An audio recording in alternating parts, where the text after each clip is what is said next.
చైనాపై America president Trump సంచలనమైన ఆరోపణలు చేశారు. 22 కోట్ల మంది అమెరికన్ ఓటర్ల డేటాను చైనా దొంగిలించిందంటూ కూడా ఆరోపించారు. ఇంటెలిజెన్స్ లోని కొందరు అధికారులు ఈ విషయాన్ని దాచిపెట్టారంటూ కూడా తెలిపారు. కొత్తగా డిస్క్లాసిఫై చేసిన ఇంటెలిజెన్స్ ప్రాంతాల్లో ఈ విషయం ఉందన్నారు. పేర్లు, చిరునామాలు, ఫోన్ నెంబర్లు, రాజకీయ అనుబంధ సమాచారం చైనా చేతికి వెళ్లిందన్నారు. అమెరికా ఎన్నికల వ్యవస్థపై సైబర్ దాడి చేసే సామర్థ్యం కొన్ని దేశాలకు ఉందన్నారు.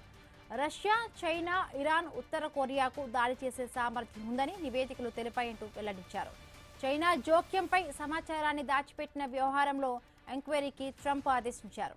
డిఎన్ఐ, డిఓజే, ఎఫ్బిఐ, సిఐల దర్యాప్తుకు ఆదేశించారు. తప్పు చేసిన వారిపై క్రిమినల్ కేసులు నమోదు చేయాలంటూ కూడా ట్రంప్ ఆదేశించారు. రహస్యంగా ఉంచిన ఇంటెలిజెన్స్ పత్రాలను విడుదల చేస్తామంటూ స్పష్టం చేశారు.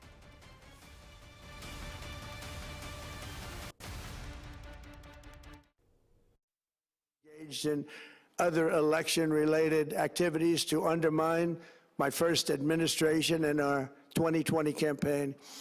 They did not want, and they just didn't want it. They fought like hell not to have it, Donald Trump, to win, and for good reason.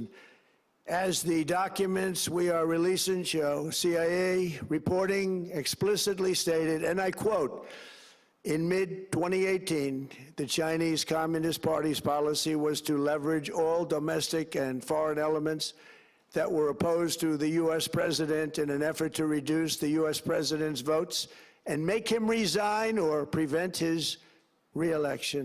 Isn't that nice? Also, in mid-2018, China was working to influence the results of the U.S. midterm elections and later the results of the 2020 presidential election itself.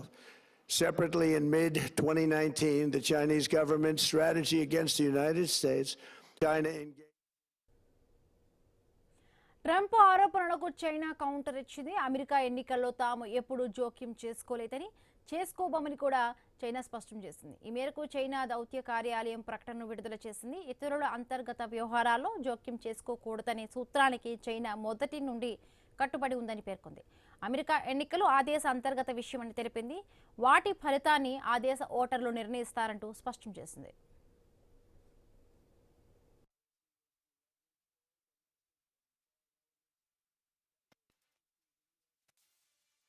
Engaged in other election-related activities to undermine my first administration and our 2020 campaign. They did not want, and they just didn't want it. They fought like hell not to have it, Donald Trump, to win, and for good reason. As the documents we are releasing show, CIA reporting explicitly stated, and I quote, in mid-2018, the Chinese Communist Party's policy was to leverage all domestic and foreign elements that were opposed to the U.S. president in an effort to reduce the U.S. president's votes and make him resign or prevent his re-election. Isn't that nice? Also, in mid-2018, China was working to influence the results of the U.S. midterm elections and later the results of the 2020 presidential election itself. Separately, in mid-2019, the Chinese government's strategy against the United States, China engaged in other election-related activities to undermine my first administration and our 2020 campaign. They did not want, and they just didn't want it. They fought like hell not to have it, Donald Trump, to win, and for good reason. As the documents we are releasing show, CIA reporting explicitly stated, and I quote, in mid-2018, the Chinese Communist Party's policy was to leverage all domestic and foreign elements that were opposed to the U.S. president in an effort to reduce the U.S. president's votes and make him resign or prevent his re-election. Isn't that nice? Also, in mid-2018, China was working to influence the results of the U.S. midterm elections and later the results of the 2020 presidential election itself. Separately, in mid-2019, the Chinese government's strategy against the United States, China engaged in other election-related activities to undermine my first administration and our 2020 campaign. they did not want, and they just didn't want it. They fought like hell not to have it, Donald Trump, to win, and for good reason. As the documents we are releasing show, CIA reporting explicitly stated, and I quote, in mid-2018, the Chinese Communist Party's policy was to leverage all domestic and foreign elements that were opposed to the U.S. president in an effort to reduce the U.S. president's votes and make him resign or prevent his re-election. Isn't that nice? Also, in mid-2018, China was working to influence the results of the U.S. midterm elections and later the results of the 2020 presidential election itself. Separate. చైనాపై America president Trump సంచలనమైన ఆరోపణలు చేశారు. 22 కోట్ల మంది American ఓటర్ల డేటాను China దొంగిలించిందంటూ కూడా ఆరోపించారు. ఇంటెలిజెన్స్ లోని కొందరు అధికారులు ఈ విషయాన్ని దాచిపెట్టారంటూ కూడా తెలిపారు. కొత్తగా డిస్క్లాసిఫై చేసిన ఇంటెలిజెన్స్ పత్రాల్లో ఈ విషయం ఉందన్నారు. పేర్లు, చిరునామాలు, ఫోన్ నెంబర్లు, రాజకీయ అనుబంధ సమాచారం చైనా చేతికి వెళ్లిందన్నారు. అమెరికా ఎన్నికల వ్యవస్థను సైబర్ దాడి చేసే సామర్థ్యం కొన్ని దేశాలకు ఉందన్నారు. రష్యా, చైనా, ఇరాన్, ఉత్తర కొరియాకు దాడి చేసే సామర్థ్యం ఉందని నివేదికలు తెలిపాయంటూ కూడా ట్రంప్ తెలిపారు. చైనా జోక్యంపై సమాచారాన్ని దాచిపెట్టిన వ్యవహారంలో ఎంక్వైరీకి ట్రంప్ ఆదేశించారు. డిఎన్ఐ, డిఓజే, ఎఫ్బిఐ, సిఐఏల దర్యాప్తుకు ఆదేశించారు.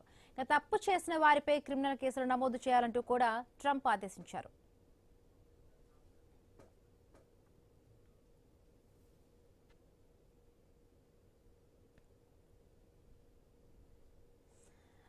చైనాపై అమెరికన్ ప్రెసిడెంట్ ట్రంప్ చేసిన వ్యాఖ్యలు ఇప్పుడు సంచలనమైన ఆరోపణలు చేశారు. ఈ నేపథ్యంలో కూడా ట్రంప్ చేసిన ఆరోపణలకి సంబంధించి మనతో పాటు మాట్లాడేందుకు డాక్టర్ ప్రొఫెసర్ జేవిఆర్ శాస్త్రి గారు జాయిన్ అయ్యారు. నమస్తే అండి శాస్త్రి గారు. ఎట్లా చూడాలి చైనాపై అమెరికా ప్రెసిడెంట్ ట్రంప్ చేసిన వ్యాఖ్యలు? ముఖ్యంగా కూడా 22 కోట్ల మంది అమెరికన్ ఓటర్ల డేటాను చైనా దొంగిలించిందంటూ కూడా ఆరోపించారు. మరి ఇది సాధ్యమేనా? ట్రంప్ చేసిన వ్యాఖ్యల్ని ఏ విధంగా చూడాలి? ఇప్పుడు అమెరికాలో మేము ఏదో పెద్ద గొప్ప సంస్థను వాళ్ళు చెప్పుకుంటారు. వాళ్ళు అలాంటి ఎలిగేషన్ చేయడం అనేది కరెక్ట్ కాదు నా ఉద్దేశం. ఆయనకి ఏంటంటే ఇరాన్ విషయంలో ఆయన అమెరికా చాలా బలంగా లోపలికి వెళ్ళిపోయింది. అందులోంచి వాళ్ళు బయటపడడం వాళ్ళకి చేత కావట్లేదు. ఆ చేతకాంత తనాన్ని చెప్పుకోలేక ఆయన ఏదో ఒక ఎలిగేషన్ వేయాలి చైనా మీద. చైనా ఇరాన్కి సపోర్ట్ చేస్తుంది, చైనాని బ్యాక్ ట్రాక్ చేయాలి, చైనాని బ్యాక్ ట్రాక్ చేయాలంటే చైనా మీద మేజర్ ఎలిగేషన్ చేసి చైనాని ఇబ్బంది పెడితే వాళ్ళు ఇరాన్ సపోర్ట్ చేయరు. చైనా సపోర్ట్ చేయాలి. పానీలే. హలో శాస్త్రి గారు చెప్పండి. సో చైనాని ఇబ్బంది పెడితే వాళ్ళకి ఇబ్బంది క్లియర్ అయిపోతుందని వాళ్ళ ఉద్దేశం. చైనాని ఇబ్బంది పెడితే, చైనాని ప్రెషర్ పెడితే ఇరాన్ నుంచి ఇరాన్ సపోర్ట్ మీద ఉండదు. ఎందుకంటే వాళ్ళు చాలా స్ట్రాంగ్ గా నిలబడ్డారు. ఆల్మోస్ట్ జల్సందులో ఆయన ఏ ప్లాన్ సక్సెస్ అవ్వట్లేదు, ఫెయిల్ అయిపోతున్నాయి. పక్కన గల్ఫ్ కంట్రీస్ ప్రెషర్ విపరీతంగా పెరుగుతుంది. దాని మూలని ఇంకేం చేయలేక ఇలాంటిది ఎలిగేషన్ అయినా పెట్టారేమో. నా ఉద్దేశం ప్రకారం ఇలాంటివి చేయడం కరెక్ట్ కాదు. ఇలా సీరియస్ గా చేసుంటే చెప్పాలి, సీరియస్ గా దాని మీద యాక్షన్స్ చేయాలి చైనా మీద. అవి ఏం చేయకుండా వెళ్ళిపోయాడు. సో అవన్నీ చేయకుండా ఈ రకంగా ఎలిగేషన్ పెట్టడం, it is a diversion tactic, nothing else. It is only a diversion tactic.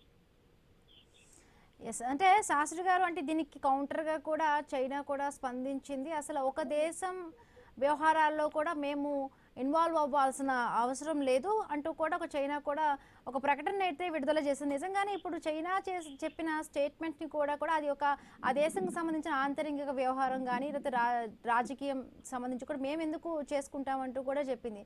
But నిజంగా చైనా స్టేట్మెంట్స్ని కూడా ఎట్లా మనం అర్థం చేసుకోవాలి? నిజంగా చేసి ఉండకపోవచ్చా? కావాలనే ట్రంప్ ఇట్లాంటి క్లారిఫికేషన్ ఇచ్చే వాళ్ళు చేయవలసిన క్లారిఫికేషన్ వాళ్ళకి ఇచ్చేసారు. వాళ్ళు ఇచ్చేవాల్సిన క్లారిఫికేషన్ వాళ్ళు ఇచ్చేసారు. వాళ్ళు ఇవ్వాలనుకున్నారు, ఇచ్చారు. ఎందుకంటే వాళ్ళకి కూడా తెలిసి it is going to trouble దా. వాళ్ళు ఏంటంటే ఇప్పుడు వాళ్ళు చేశారు చేయలేదని పక్కన పెడితే వాళ్ళు బయటకు వచ్చి క్లారిఫికేషన్ ఇవ్వాలి. ఏంటంటే ఈ వంక పెట్టుకుని ఆయన మళ్ళీ చైనా మీద టారిఫ్స్ వేద్దామని చూస్తున్నాడు. టారిఫ్స్ వేసి ఇరాన్ ని కంట్రోల్ చేయాలంటే చైనాని కంట్రోల్ చేయాలన్న ఒక వాళ్ళ కన్క్లూజన్ వచ్చింది. సో చైనా మీద బబాండం వేసేయాలి, చైనా మీద ఇచ్చేస్తే డైవర్షన్ చేస్తే లోకల్ గా ప్రజలందరినీ డైవర్ట్ చేసినట్టు ఉంటుంది, ఇరాన్ వార్ గురించి చెప్పనట్టు ఉంటుంది. ఈ అమెరికన్ సైన్యం ఎంతమంది చనిపోయారు, అమెరికన్ డెడ్ బాడీస్ ఎంతమంది వచ్చాయి, ఇవన్నీ ఆయన చెప్పాల్సింది. ఎంత నష్టం జరుగుతోంది ఇవేం మాట్లాడాల. నష్టం జరుగుతుంది కదా, చాలా ప్లేన్స్ వాళ్ళకి పడిపోయినాయి, డ్రోన్స్ పడిపోయినాయి, ఇవంతా నష్టం చాలా పెద్ద ఎత్తున జరుగుతాం. సో ఆయన చేసుకోలేకపోయాడు. సో అది ఆ విషయం మీద చెప్పలేక ఈ విషయం చెప్తున్నాడు. అంటే ఇప్పటికీ చాలా వరకు కూడా అంటే అమెరికాకి సంబంధించి కూడా ఇంత నష్టం జరిగినా కూడా ఇవాళ నిన్న కూడా మనం చూసాం. ఆగస్టు సెప్టెంబర్ దాకా యుద్ధం జరిగితే మాత్రం అమెరికా దివాలా తీసేస్తుంది, అది మాత్రం గ్యారెంటీ. నేను వాళ్ళ షేర్ వాల్యూ మేము చూసాం కదా, IBM $70 బిలియన్ కోల్పోయింది.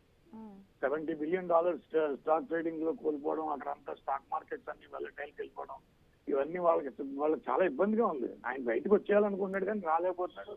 ఇంకా ఇన్వాల్వ్ అయ్యి ఎదురుకి వెళ్ళిపోతున్నాడు. అదే ఇక్కడ అందరికీ కూడా చాలా అంటే ఆశ్చర్యంగా అనిపిస్తుంది. ఇరాన్ అట్రాక్ట్ చేస్తుందమ్మా, అది వాళ్ళు చైనా రష్యా కలిసి ఇరాన్ అట్రాక్ట్ చేసి ఇప్పుడు నార్త్ కొరియా కూడా డెఫినెట్ గా ఇందులోకి వస్తుంది.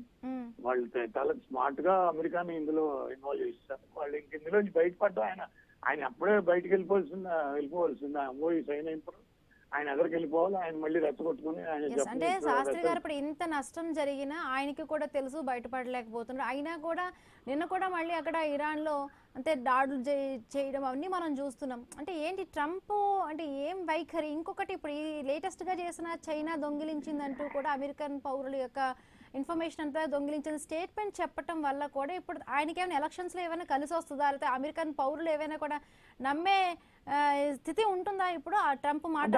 అంటే ఇప్పుడు అమెరికన్ పౌరులు నమ్ముతారని నమ్మడానికి కాదమ్మా, డైవర్షన్ టాక్టిక్స్ చేస్తున్నాడు ఆయన. ఇట్స్ పాలిటిక్స్ లో భాగం. ఆయనకి ఆప్షన్ లేదు, ఎందుకంటే దొరికిపోయాడు ఆయన. అమెరికా చాలా కష్టంగా ఉంది, ఎందుకంటే భౌగోళికంగా ఇరాన్ చాలా దూరంగా ఉంటుంది. అక్కడ బేస్లు ఎవరు ఇవ్వడానికి సిద్ధంగా లేరు. యూరోప్ లో కూడా చాలా ఇబ్బందిగా ఉంది. సో అది దాని మూలాన్ని వాళ్ళకి ఇంకా ఇంట్రెస్ట్ లేక చేస్తున్నారు. రైట్.